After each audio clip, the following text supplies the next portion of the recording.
fourth quarter is definitely one Predator fans as well as this fine coach are not going to forget anytime soon. The quarter begins with Hill and Tolliver hooking up. 14 yards is that touchdown catch. 53-50, that cuts the Dallas lead down. And now, a little later, it is the Dallas offense definitely falling victim to Orlando. Rayshon Kaiser starting to rise up. Here he shows a nice interception, and he looks very good in this game, Coach. Yeah, Ray stepped up big for us. You know, we kind of made a change and put Ray in the middle there defensively, and wow, he really stepped up, made plays, you know, when we really needed them. And again, you know, we were able to turn turnovers into points. That's what arena football is all about. I don't want you to give away too much in preparation for the Bama game, but can you talk about your move in putting him in the middle of your defense? Why did you do that? Well, we just felt like we needed some consistency there, and we wanted to put Damon backside. Damon's a very good backside corner, and we're just looking for the right pairing of those three guys back there. And I think right now, you know, obviously Saturday night it worked, and we'll continue to go that direction until things change. Hopefully they don't. Definitely an effective move, and the highlights don't stop there because this fourth quarter was definitely one to remember. 2 plays after that Kaiser interception we showed you earlier. Hill to Derek Lewis again, 30 yards on the touchdown, and Orlando leads it 57-53. Lewis would catch 2 touchdown catches in this one. Josh White from Dallas, the fullback, would be stopped a little bit later on that ensuing drive, stopped on the 1, and the replay would prove to be, well, the ball crossed the plane. So on the next play, it's Drafts fumbling the snap, and who's there to pick it up but Kaiser, returning the fumble to the Dallas 12.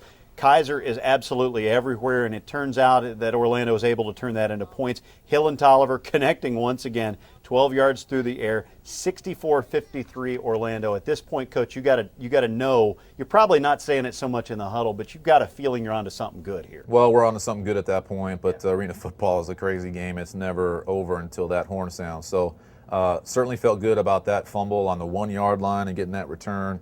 That was a huge momentum builder for our offense. Dallas does not stop playing either. Colin Drafts, we mentioned earlier that Stafford didn't play for the Dallas team. Drafts the guy who steps in. He gets picked off. It's Rayshon Kaiser again from the Cleveland area, the native of the Buckeye State. A little later, Hill trying to turn this into points for Orlando, but it's another turnover. Eddie Moten, 2 plays after that one. Dallas would score later in the fourth, cuts the lead to 5, 64-59. The Vigilantes recover the onside kick, and it's Drafts again, picked off by Kaiser. 3 interceptions in all and the recovered fumble. Coach, this is a guy who was ineligible earlier in the season. He played in his first game against Iowa a couple of weeks ago at the Jungle. He's making the most of the opportunity to get on the football field. He really is, and Ray played a full season in 2009 in AF2 in Green Bay, and showed some skill sets there that fit us, and so far it's been great. And that wraps it up. 70-59, Orlando gets their first win of the year. The Predators are 1-3. What's the scene in the locker room and on the bus, on the airplanes during that trip home, Coach? It's got to be a fun scene. Well, obviously it's something that the guys have been working so hard to get that monkey off their back, get the first win. And it's one of those things, Sean, where you enjoy it for a day and then you realize, hey, we got to get back to the grindstone. We got another game to play. So, but certainly a different mood in the locker room. So let's look ahead to this Friday's event. That will be in Huntsville, Alabama, against the Alabama Vipers. They have Dan Alexander, who at one point was a Doak Walker Award finalist, semifinalist, having played his college football at the University of Nebraska for Frank Solich. Nowadays, though, he is probably, you could say, the best fullback in the league, and certainly the Bama team arguably has the best running attack in the league. Can you talk about the way they're using that fullback, what you've seen? He's an outstanding rusher.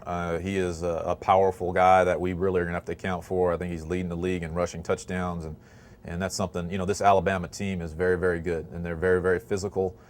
They've played under their head coach for a lot of years in AF2 and won championships in AF2, and a lot of those guys are very familiar with their coach and their system and their home field, and so we've got our work cut out for us. They're averaging 61 points a game right now, Coach. That ranks them 4th in the league. Your defense definitely has a big challenge ahead of them. Absolutely.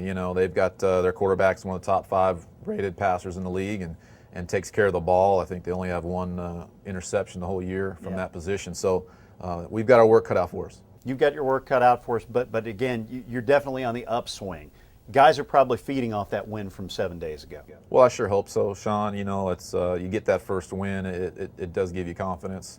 But there's no rest for the weary in this league. It is a grind, and it's a long season. So we've got to get back in that winning mode, especially with all these road games we've had. in preparation for our home games in the second half of the season. Friday night the 14th, the Orlando Predators head off to Huntsville, Alabama to do battle with the Alabama Vipers, and Pat O'Hara hopes to make it 2 victories in a row. My friend, thanks for joining us as always. Thank you, Sean. All right, thanks as always to Coach O'Hara for joining us here on Preds TV. We want to remind you that game that's coming up at Alabama this coming Friday night will be the end of the Predators' 2-game road trip. 2 consecutive games at the Jungle will begin next Friday as the Milwaukee Iron come calling on Friday, May 21st. How can you get tickets to that?